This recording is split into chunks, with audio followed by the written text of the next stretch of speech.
మొన్న ముఖ్యమంత్రి చంద్రబాబు నాయుడు, నిన్న వ్యవసాయ శాఖ మంత్రి అచ్చెన్నాయుడు, ఆర్థిక మంత్రి కేశవ్, నేడు మున్సిపల్ మంత్రి నారాయణ, ఇలా ఒకరి తర్వాత మరొకరు వైసీపీ అధ్యక్షుడు జగన్ మావిగన్కు కౌంటర్ ఇస్తున్నారు.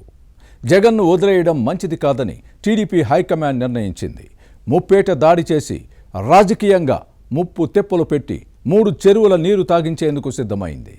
ముఖ్యమంత్రి చంద్రబాబు దగ్గర జరిగిన ఉన్నత స్థాయి సమావేశంలో ఈ నిర్ణయం తీసుకుంది. వైసీపీ కీలక నేతలపై రాజకీయ దాడిని కొనసాగించాల్సిందేనని సీఎం దిశానిర్దేశం చేశారు. గతంలో జగన్ ప్రతిపక్ష నేతగా ఉన్నప్పుడు లైట్ తీసుకోవడంపై జరిగిన నష్టంతో ఇప్పుడు టీడీపీకి జ్ఞానోదయం అయిందా?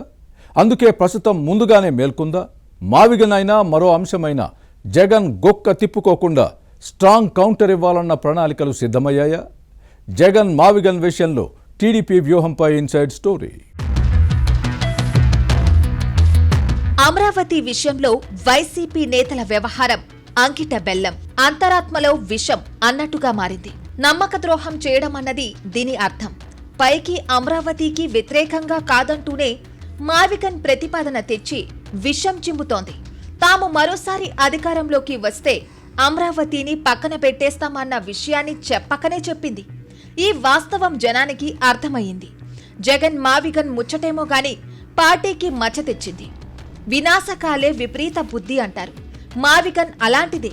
పార్టీ నేతలే దీనిని తప్పుబట్టినా నిసిగ్గుగా జనంలోకి తీసుకెళ్లాలని అధిష్టానం నిర్ణయించడంతో నేతలు తలలు పట్టుకున్నారు. అమరావతితో పెట్టుకుని గతంలో చేతులు కాల్చుకున్నా మళ్లీ అదే వైఖరిని అవలంబించడాన్ని తప్పుపడుతున్నారు. ఏంటి వైఖరి?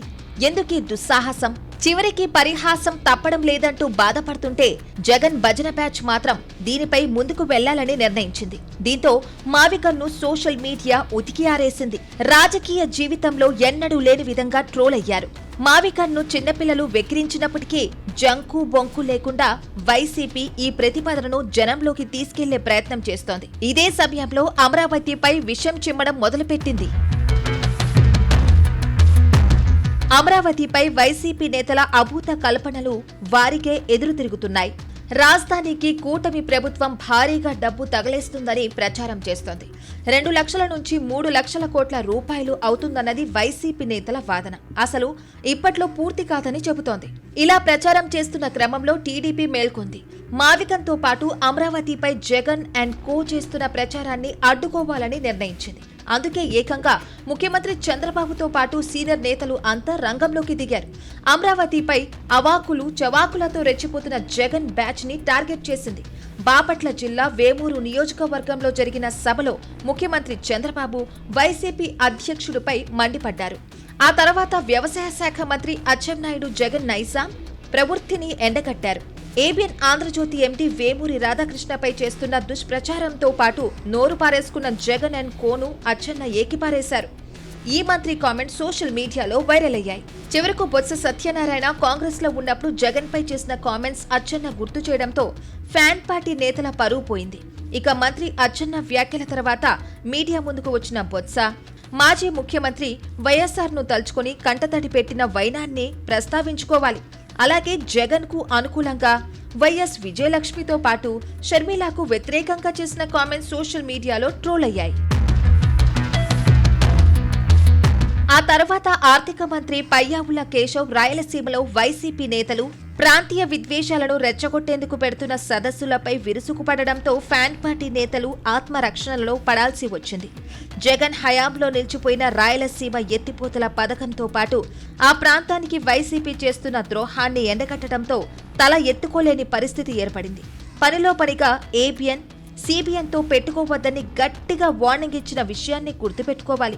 జగన్ తండ్రి రాజశేఖర్ రెడ్డి, రాజకీయ గురువు కేసీఆర్ రాధాకృష్ణను ఏమీ చేయలేకపోయారని, కలం పట్టుకుని అంచెలంచెలుగా ఎదిగి ప్రజల కోసం పత్రికను నడుపుతున్న విషయాన్ని కేశవ్ ప్రస్తావించడంతో వైసీపీకి సమాధానం చెప్పలేని పరిస్థితి ఏర్పడింది. ఈ మంత్రి మాటలు సోషల్ మీడియాలో బాగా ప్రచారమయ్యాయి. ఇక హోంమంత్రి అనిత వైసీపీ అధ్యక్షుడు జగన్ 3 రాజధానుల పేరుతో 3 ముక్కలాట ఆడినా చివరికి కార్యనిర్వాహక రాజధానిగా ప్రతిపాదించిన ఉమ్మడి విశాఖ జిల్లాలోనూ ఫ్యాన్ పార్టీ తుడిచిపెట్టుకుపోయిన విషయాన్ని ప్రస్తావించడంతో వీరికి మతిపోయినంత పనైంది. జగన్ మావిగన్ జోకర్ అంటూ చెల్లి షర్మిల వ్యాఖ్యానించిన విషయాన్ని అనిత గుర్తు చేయడంతో వైసీపీ నేతలు చెరపకురా చెడేవు అన్న విషయాన్ని గుర్తు చేస్తున్నారు. ఇక ముందు ఎట్టి పరిస్థితుల్లో జగన్ అండ్ కోను వదిలిపెట్టకూడదని టీడీపీ నిర్ణయించింది. వైసీపీ ప్రతిపక్షంలో ఉన్నప్పుడు పాదయాత్రలతో జగన్ అమరావతిపై విష ప్రచారం చేసిన తెలుగుదేశం నాయకత్వం లైట్ తీసుకుంది. దీంతో 2019 ఎన్నికల్లో భారీ మూల్యం చెల్లించుకోవాల్సి వచ్చింది. అప్పటి ఎన్నికల్లో దగ్గరలో యుద్ధం చేస్తున్న శత్రువును వదిలేసి ఢిల్లీలో మోదీని లక్ష్యంగా తెలుగుదేశం ఎన్నికల ప్రచారం చేసింది. దీంతో తనకు ఒక్క అవకాశం ఇవ్వాలన్న జగన్ స్లోగన్ను నమ్మి అధికారం ఇచ్చారు. కానీ ఆ తర్వాత ఏమైందో అందరికీ తెలుసు. ఆ ఎన్నికల్లో జనసేన ఒంటరిగా పోటీ చేసి చేతులు కాల్చుకుంది. టీడీపీపై బీజేపీ కత్తికట్టిన విషయాన్ని గుర్తుపెట్టుకోవాలి. ఇక 2019లో అధికారంలోకి వచ్చిన జగన్ జడలు విప్పి జూలు విదిల్చిన సింహంలా వికటాట్టహాసం చేసి అమరావతిని పక్కన పెట్టి 3 ముక్కలాట ఆడడంతో రాష్ట్రానికి ఎంత నష్టం జరిగిందో అందరికీ అర్థమైంది. ఈ వాస్తవాలను దృష్టిలో పెట్టుకునే ఇప్పుడు జగన్ను గుక్క తిప్పుకోకుండా చేయాలని టీడీపీ నిర్ణయించింది. జగన్ విశ్వరూపాన్ని ఎప్పటికప్పుడు జనానికి తెలియజేయకపోతే నష్టమని భావించి విరుసుకుపడుతోంది. ప్రభుత్వంపై విష ప్రచారం చేస్తున్న సోషల్ మీడియాపై కేసులు పెట్టాలని డిసైడ్ అయ్యింది. జగన్ పై రాజకీయ దాడి గట్టిగా ఉండాలని ముఖ్యమంత్రి చంద్రబాబు దగ్గర జరిగిన పొలిటికల్ స్ట్రాటజీ మీటింగ్ లో నిర్ణయం జరిగింది. అభివృద్ధి, సంక్షేమంతో పాటు పొలిటికల్ గవర్నెన్స్ ను మరింత పెంచాలని ప్రతిపాదించింది. ఈ క్రమంలోనే జగన్ మావిగన్ స్లోగన్ పై ముప్పేట దాడి చేస్తుంది టీడీపీ. దీనిని కొనసాగించాలని చూస్తోంది. ఏం జరుగుతుందో చూడాలి మరి.